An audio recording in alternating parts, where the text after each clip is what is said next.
माननीय सभापति जी, आखिरी तक कर दिया है आपने। मैं तो 3.5 घंटे से इंतजार कर रहा हूँ। सौभाग्यशाली आपको अवसर मिल गया। प्रेमचंद आप चेयर पे बैठे और अवसर ना मिले, ये तो फिर ये तो बहुत धन्यवाद। आप तो नए मेंबर्स के लिए अवसर पैदा करते ही हैं सर। सबसे पहले तो मैं पेरिस ओलंपिक खेलों में जाने वाले सभी खिलाड़ियों को आपके माध्यम से, सदन के माध्यम से बधाई देता हूं, मंगल कामनाएं करता हूं और सरकार का ध्यान मैं इस तरफ आकर्षित करता हूं कि अनुसूचित जाति, जनजाति और पिछड़े वर्ग के खिलाड़ियों के प्रतिनिधित्व पे भी उनको ध्यान देना चाहिए। हम ग्रामीण अंचल से आते हैं। ग्रामीण क्षेत्रों में ना तो स्टेडियम है, ना स्पोर्ट कॉलेज है, ना यूनिवर्सिटियां हैं और प्रतिभा का कोई मोल ही नहीं है सर। हम खुद अच्छे खिलाड़ी थे मगर अवसर ही नहीं मिला। अब यहाँ आने में भी बहुत समय लगा, सड़कों पे संघर्ष करना पड़ा।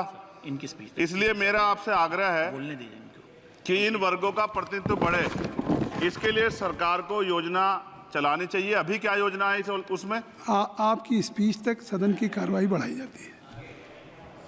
आपकी स्पीच तक सदन की कार्रवाई चलेगी। 6 बज रहा है।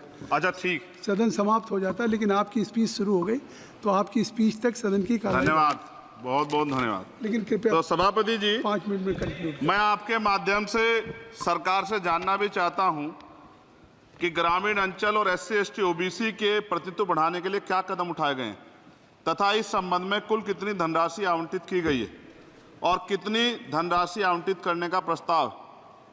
क्या उक्त श्रेणी खिलाड़ियों को पर्याप्त प्रशिक्षण के लिए सरकार द्वारा अलग से कोई प्रशिक्षण केंद्र स्थापित किया गया है या किए जाने का प्रस्ताव।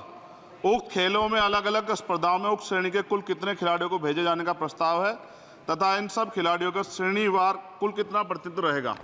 साथ साथ अभी हमारे साथी कह रहे थे कि खेल में जाति और धर्म नहीं होता। सर जाति तो है, जहाँ कक्षा 1 से बच्चे के नाम के साथ सरनेम लगा होता है तो उस देश में जाति ना हो, ऐसा कैसे हो सकता है? जाति के आधार पर मेरे आज भी याद है, हिमा दास जब मेडल लेके आई थी तो सबसे पहले उसकी जाति सर्च की गई थी। और वंदना कटारिया एक ऐसी बच्ची है, हमारे उस हॉकी प्लेयर, इतना अच्छा प्रदर्शन किया, फिर भी उसके घर के बाद जो है सर उसको बेइज्जत करने का प्रयास किया गया। साथ साथ सर साक्षी और विनेश के साथ क्या हुआ ये भी हम लोग नहीं भूलें सर। मेरा मानना ये है, आप दादा आप बीच में nothing will go on record. माने और छोड़िए, आप मेरी तरफ देखिए। मैं जिस क्षेत्र से आता हूं, nothing will go on record. मैं नगीना सहारनपुर सर, मैं उधर जहाँ से मैं आता हूँ सर, उस क्षेत्र में मैं गांव में जाता हूँ। बहुत प्रतिभाएं सर, लेकिन अवसर नहीं है। मेरा आपसे आग्रह है, आपके माध्यम सरकार से आग्रह है कि वो देखे गांव में प्रतिभा कमी नहीं है, इनको कुचला ना जाए क्योंकि पक्षपात होता है सर। इस पक्षपात को खत्म किया जाए। कब तक एकलव्य का अंगूठा जो है सर कटता रहेगा?